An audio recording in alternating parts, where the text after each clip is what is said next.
Capítulo 1. Todo comenzó.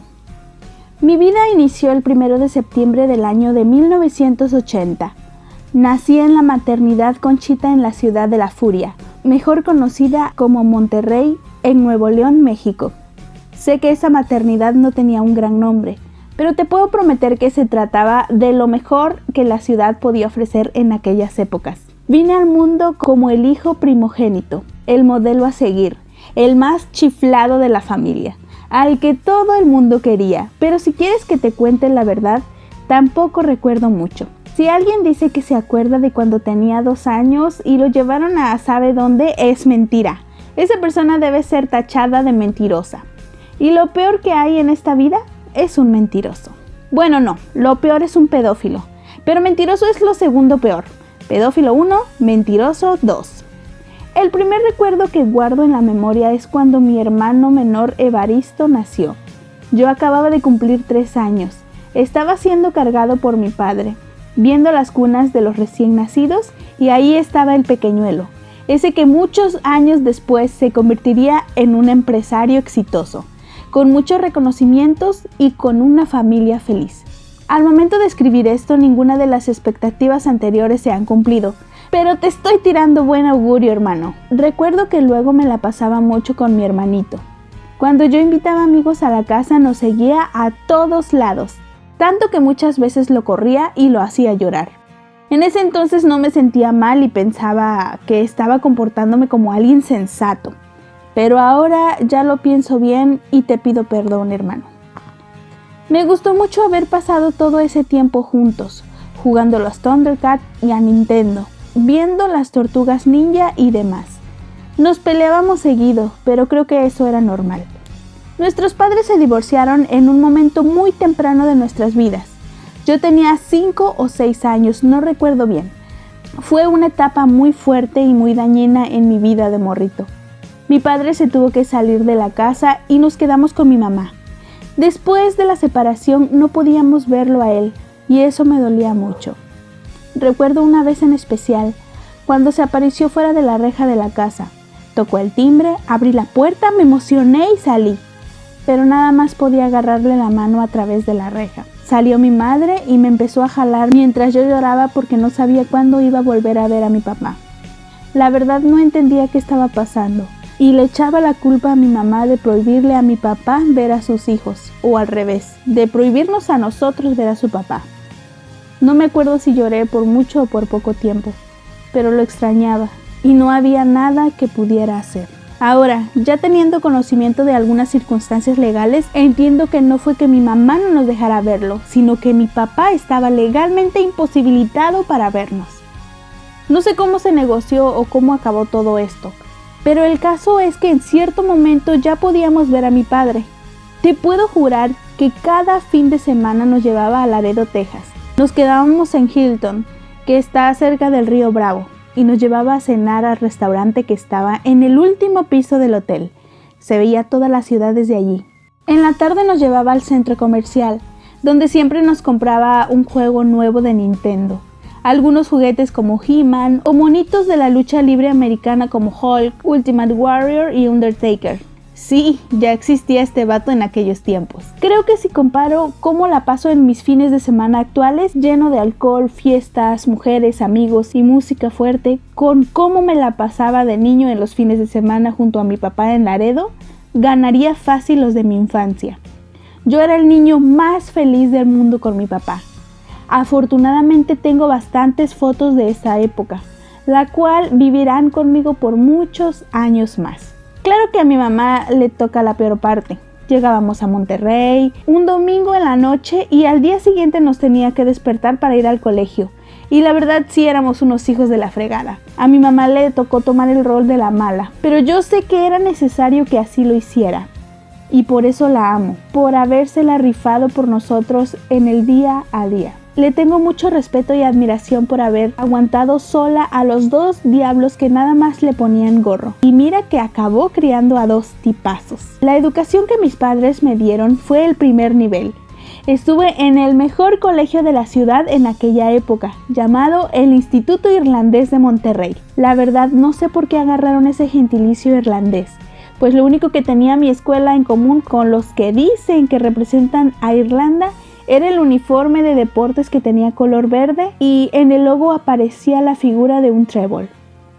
Era un colegio católico afiliado a los impopulares Legionarios de Cristo. Se puede decir que ellos sembraron la semilla de mi lado oscuro. Nos hacían rezar y creer en Dios y en Jesucristo, comulgar e ir a misa los primeros viernes del mes, que porque si juntabas 9 viernes seguidos ibas a tener indulgencia plenaria, lo cual según entendía significaba que cuando te murieras estaría presente un sacerdote para bendecir tu alma. Y yo me decía, a ver, tengo 7 años, si voy a 9 de estos viernes seguidos a misa, ya no tengo que preocuparme por el resto de mi vida en hacer el bien, porque pase lo que pase, cuando me muera a los 89 años, mágicamente se aparecerá un sacerdote a darme la extremaunción de los enfermos. Por haber expresado esa ocurrencia, fui merecedor de un reporte y que mis padres me regañaran. Y como estaban separados, pues me regañó cada quien por su cuenta. Algunas cosas en la vida no son justas. Claro que para cuando yo estaba en secundaria ya estaba hasta el tope de que me hablaran de religión. Era una lavandería de cerebro esa escuela. A todos nos querían convertir en sacerdotes. ¿Me imaginas de sacerdote? Yo tampoco. Me mandaron a estudiar segundo de secundaria a Wisconsin, en Estados Unidos. Y si estabas pensando que por ir a otro lugar ya me había salvado de todo esto, no, adivinaste. Era un internado de puros hombres y estaba asociado con los Legionarios de Cristo.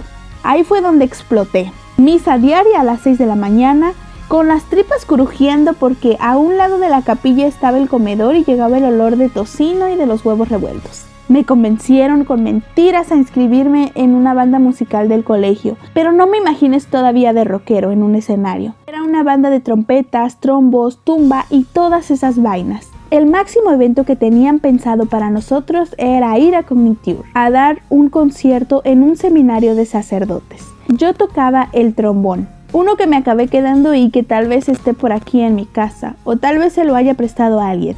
Has de pensar que era un total nerdo en ese entonces, pero no, también jugaba fútbol y eso me hacía cool. ¿Y cool con quién? Pues con nadie, porque no había niñas en la escuela. Para ver gente del sexo femenino teníamos que esperarnos a que fuera lunes, porque ese era nuestro día para salir. Y no creas que salíamos cada quien por su lado, era de todos juntos, a museos y estupideces así. Y que no se nos fuera a ocurrir el voltear a ver niñas porque nos castigaban. Las niñas representaban la tentación a los 13 años de edad. De hecho, hasta la fecha culpo a ese internado de que al llegar a Monterrey en el último año de secundaria tenía 0 experiencia en el ámbito femenino. Era todo un pelmazo cuando tenía una mujer enfrente. Mi pubertad fue un poco más inclinada a la maldad que al cortejo de niñas. Mientras unos salían a fiestas, yo era el miembro de la pandilla que se autonombraban los necios. Rompíamos ventanas de casas, ponchábamos llantas, amenazábamos a los niños más pequeños que nosotros, metíamos pollitos en los escapes de autos y otras cosas de ese estilo. Dábamos pena, yo creo. Aparte, a esa edad estaba un poco gordito. Échale a la ecuación timidez y nula experiencia con las niñas, atracción hacia las fechorías y kilos de más. Por cierto, recuerdo perfectamente el día en que empecé a engordar. Fue el mismo en el que llegó a la casa una cocinera conocida como Lupe, gorda como solo ella, y con cara de que hacía las tortillas de harina más ricas del continente. Y no solo eran las mejores que había probado, además estaban gigantescas. Cada noche me hacía 2 quesadillas enormes, les ponía una salsa roja que lastimosamente no he vuelto a encontrar nunca en ningún supermercado. Y yo me las comía mientras miraba la tele o jugaba a Nintendo. Seguro fue gracias a Lupe que nunca fui un niño galán. Le conté que mi papá nos llevaba a Evaristo y a mí a Laredo los fines de semana y que disfrutábamos mucho pasar el tiempo con él. Retomaré un poco esa etapa para hablarte ahora de cómo mis gustos y hobbies fueron inspirados y guiados, no sé si consciente o inconscientemente, por mi padre y todo lo bueno que en ese tiempo me enseñaba. De vez en cuando, en verano o en Semana Santa, nos llevaba a una zona playera cerca de Corpus Christi, llamada North Patrick's-Land, ubicada entre Corpus y Puerto Aranzas. Íbamos al ferry a comer pescado empanizado y papas. a las cuatrimotos, etc. Nos llevaba también a Corpus, pero allí la verdad no había mucho más que hacer salvo las típicas actividades como ir al centro comercial, al cine, al boliche y demás. Diversión bastante superficial para un niño de 8 a 9 años de edad. Un buen día, después de una dosis de arena y agua salada, cuando aún acostumbrábamos a hacer castillitos de playa mientras pasaban mujeres en bikini, que para mí no existían y de las cuales ni siquiera entendía qué era lo que colgaba del top, decidimos, igual que muchas otras veces, ir al cine a Corpus. No estoy muy seguro cuál fue la película que vimos ese día. Tal vez Bill and Ted Excellent Adventure o algo similar, ya que el cine se encontraba dentro de un centro comercial y los boletos que habíamos comprado eran para una función que tardaría un rato en comenzar. A mi papá se le ocurrió entrar a la tienda de música. Siendo yo un morrito todavía con los cachetes todos embarrados de chocolate, no tenía ni idea de la música. Aunque sí recuerdo que antes de este momento me gustaba mucho el soundtrack de la película de Grace. No puedes tacharme de ignorante musical o de homosexual por haber escuchado esa canción a mis 8 años.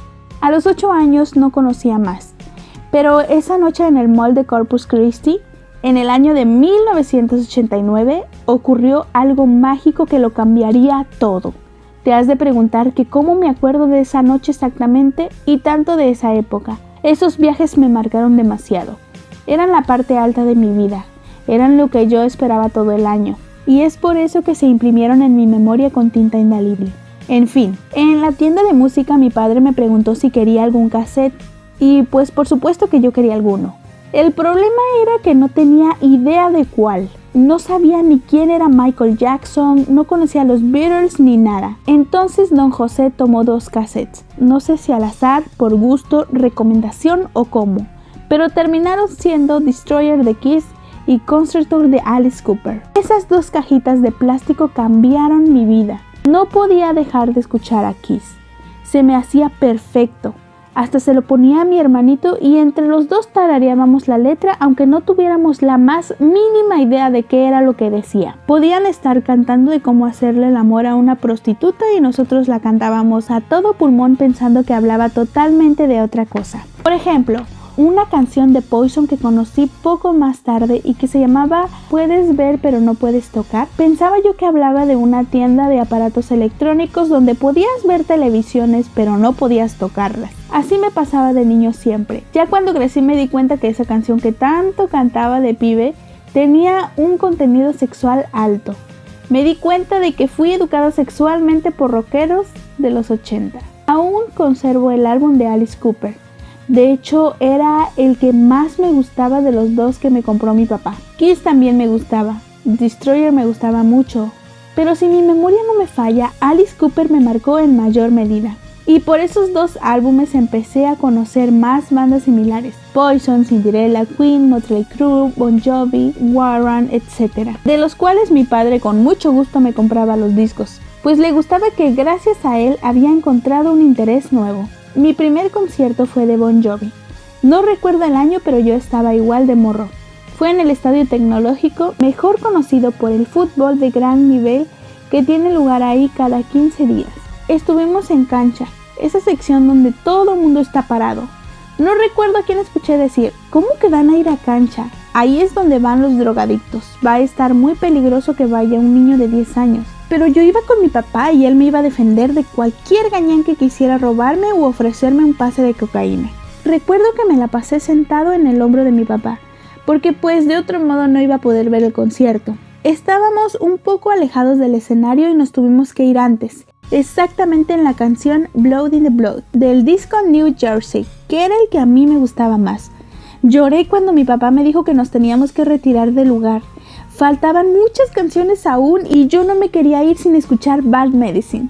Ni supe la razón de nuestra fuga, pero me puedo imaginar que tenía que ver con que mi mamá había puesto una hora de llegada la cual mi papá tenía que cumplir. Ese fue el primer concierto de muchos. Gracias, papá. Otro de mis hobbies es la lectura, en especial tratándose de libros de miedo. Mi amor a ello nació también por mi papá. Me llevaba mucho al cine a ver películas del género. He leído tantos libros de miedo y he visto tantas películas que ya pocas cosas me asustan. Creo que lo que más me asusta en el mundo son las mujeres, el verdadero terror y sufrimiento de la vida. Pero hablo de otro tipo de terror. Mi padre me llevaba a ver películas de Jason desde que yo tenía 9 años. Mucha gente lo podría criticar por eso, pero yo se lo he agradecido toda mi vida. Mientras tú a esa edad veías caricaturas como Caballeros del Zodiaco, yo veía Night of the Living Dead. Mientras tú veías los Power Rangers, yo veía Freddy Krueger. Claro que me tapaban los ojos cuando salían mujeres con pechos grandes siendo descuartizadas. La mitad de la película. Para mis 13 años yo ya era un experto en el cine de terror.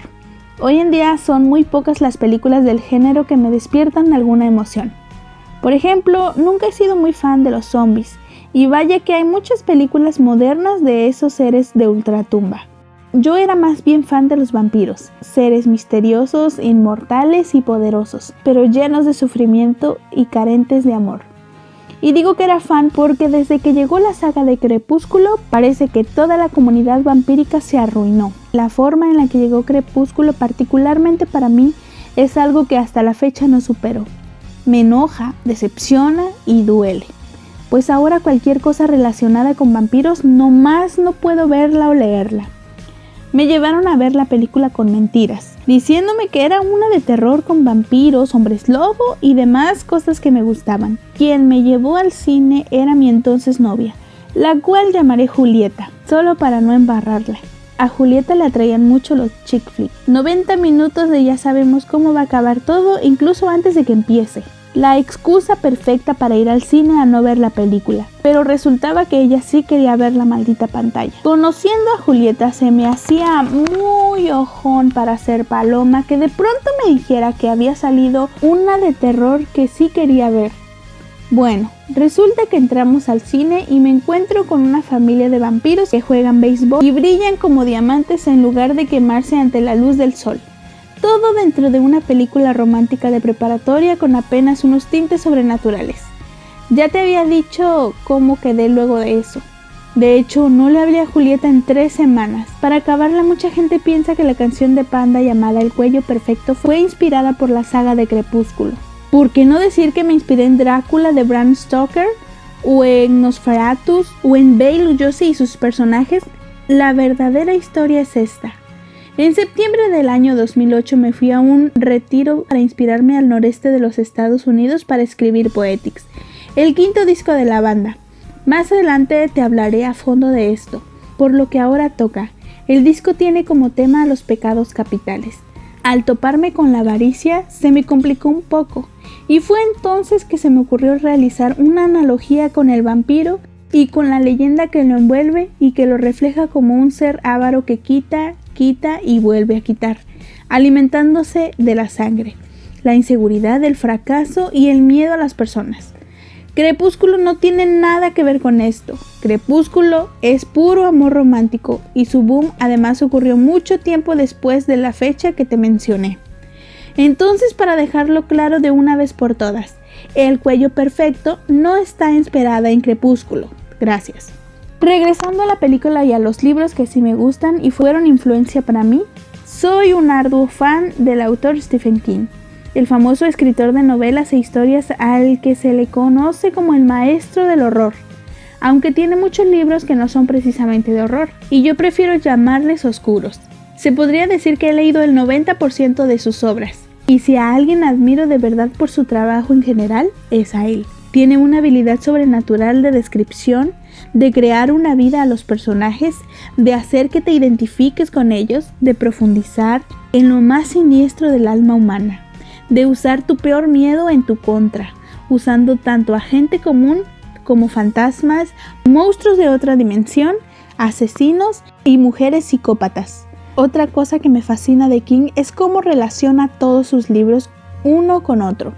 Hay cientos de conexiones en su obra completa, cosa para la que yo creo es necesario mucho ingenio. Hacen falta muchos cables dentro del cerebro para llevar las riendas de todo ese universo ficticio. Era mi cumpleaños número 9 o 10 cuando conocí la obra de Stephen King. Fuimos mi hermano, mi padre y yo al doble cine de la Plaza Fiesta de San Agustín. En una sala estaba She Out of Control, una comedia familiar con Tony Danza, y la otra Pizza Matari, la película inspirada en la novela de Stephen King del mismo nombre. Obviamente que escogimos meternos a la segunda. El póster de la película estaba muy gráfico. La mitad de arriba la ocupaba los ojos del rostro de una persona que sin duda ya estaba muerta por la leve descomposición de su piel y por la sangre chorreando de la frente como si se hubiese descalabrado. Y la mitad de abajo era una foto de un cementerio con la imagen de un gato entre tumbas. En el mismo póster se podía leer Stephen King, quien concluí con mi mente infantil que era el actor que encarnaba esos ojos de muerto. Y el título que le pusieron a la película era Cementerio Maldito. Si me está leyendo algún traductor de títulos, por favor, sé pionero y titula las películas como la traducción exacta de la original. Con nervios y un miedo anticipado como nunca antes lo había sentido, compramos los boletos para la película. Iba a pasar mi cumpleaños atormentado por zombies. No te voy a contar toda la película. Si algún día se te antoja verla o leer el libro, estarás agradecido conmigo. Sí te contaré un poco de una escena que para mí fue fatídica. Está toda la familia en un picnic sobre un campamento que se encuentra a un lado de la carretera. El niño más pequeño de unos 2 años está jugando con un papalote, el cual se le sale de las manos y es jalado por el aire en dirección hacia la carretera. El niño corre detrás del papalote sin que la familia se entere. Tan solo pocos momentos antes de que llegue al asfalto, el padre se da cuenta y toma carrera para detenerlo, aunque sin éxito, pues el pequeño recoge su papalote de la carretera para instantes después ser arrollado por un camión. La toma que me hizo que me quebrara fue que enseñan al mini tenis ensangrentado del niño dar vuelta en el aire en cámara lenta. De repente empecé a echar el llanto. Griterío, lágrimas y demás. Me asusté demasiado.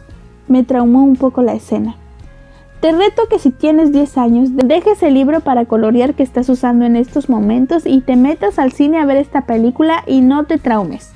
Mi papá al oírme se puso las pilas y me levantó, cargó a mi hermano y nos sacó de la sala. Claro que yo seguí berreando hasta que ya me dijo que todo iba a estar bien. Poco a poco me calmé y entonces nos metimos a ver otra película. Desde esa tarde se me quedó grabado el nombre de Stephen King y me volví a topar con él meses después. ¿Te acuerdas de un negocio para rentar películas llamado Macrovideo Centro?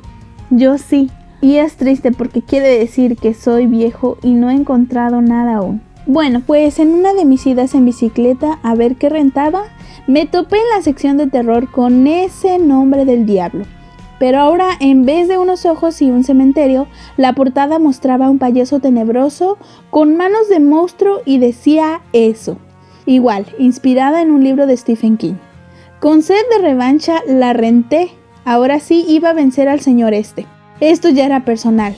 Me apabulló en nuestro primer enfrentamiento y me sentí con la confianza suficiente de salir airoso del combate. Me agarré mis pequeños testículos y la renté. Ya te puedes imaginar cómo acabó la historia.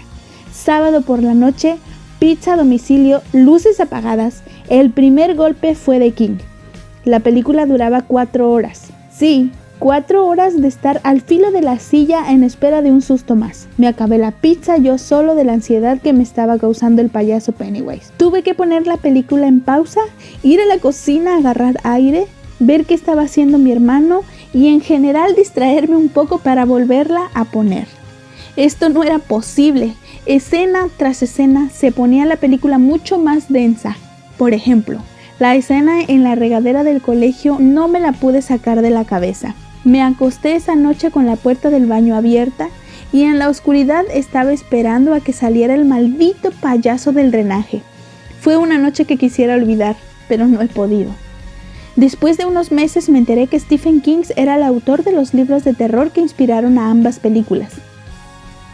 El primer libro de Stephen King que me compré fue uno llamado Nightmare and Dreamscape, una colección de cuentos cortos que se centraban en los peores miedos del ser humano. Allí creo que empezó a pavimentarse mi gusto por este tipo de cosas introspectivas. Y fue allí también cuando nació mi fanatismo por la obra de este gran autor. Cabe decir que sí lo considero influencia en mi trabajo, pero de otras maneras. La verdad no creo algún día escribir una novela de 1200 páginas como lo ha hecho él. Apenas estoy empezando con esto de escribir libros y pues haciendo me estoy dando cuenta que mi aptitud para lograr es muy limitada. Y eso que estoy escribiendo sobre mi vida, eso es fácil. Es nada más excavar en tu memoria y trasladar esos recuerdos al papel, como si los estuvieras platicando. Escribir ficción es otra vaina. Yo cito a King como influencia en mi música y en mis letras. No son letras de terror las que escribo, pero sí creo que he aprendido en parte por su influencia a realizarlas crudas y directas. Otra de las aficiones en las cuales mi papá me inició es en el fútbol, tanto jugarlo como ver los partidos profesionales. Lo juego desde muy pequeño en el colegio, en el equipo presentativo y pues como aficionado. Fue mi padre quien me empezó a llevar al estadio a ver a los Rayados en la temporada 90-91. El estadio tecnológico es donde he pasado los sábados por la tarde desde que tengo recuerdos de mi vida. Ahí he vivido tanto momentos muy dulces como muy amargos. Cuando recién empezó mi carrera como aficionado al Monterrey, el equipo era fuerte, con varias figuras dentro del fútbol mexicano como Bahía, Carlos Hermosillo, Germán Manteloto, Memo Muñoz, Armando Manzano, Misael Espinosa, etc. El equipo quedó eliminado en una ocasión de cuartos de final por el Puebla. 2 años después llegaron a final y perdieron contra el Atlante. En los siguientes años después de esa temporada finalista, vino una época oscura. Sin número de temporadas peleando los últimos sitios, siendo un equipo visitante inexistente, entrenador tras entrenador, cambio de jugadores cada año, lucha por no descender a la segunda división, etc. Muy triste equipo teníamos aquí en la ciudad, pero eso no frenaba que la afición siguiera llenando el estadio y estuviera pendiente de cuándo jugaba, y yo era parte de esa afición. Mi papá, después de varios años de llevarme a los juegos y al ver que yo ya había crecido lo suficiente para irme solo con mis amigos, dejó de asistir. Cuento con un gran grupo de amigos que afortunadamente la gran mayoría somos Rayados y muy pocos le van al equipo de enfrente. Pero con respecto a mi papá, yo creo que la real razón por la que él dejó de acompañarme al estadio era que el equipo no respondía y a veces daba pena. Así que yo solo iba con mis compas. La verdad, por el ambiente, los comentarios que hacen y la forma en la que te sacan de tu día a día. Aunque no se me hace el mejor lugar para llevar a tu novia. Solo espero que por este comentario no empiecen a decirme machista. Y en caso de que sí, te deseo suerte, pues se lo estás diciendo a un libro. Le seguiría con este tema del fútbol, pero siento que mucha gente se va a aburrir. No tengo mucho más que decir que no sea historia ya escrita en los archivos de ese deporte. Solo sería yo un mero repetidor de datos ya sabidos por la gente a la que le interesa. Cambiemos de tema, no sin antes hacer una pregunta futbolística, ya que estamos hablando de ello. ¿Alguien ha visto en una entrevista a un futbolista donde realmente diga algo de interés?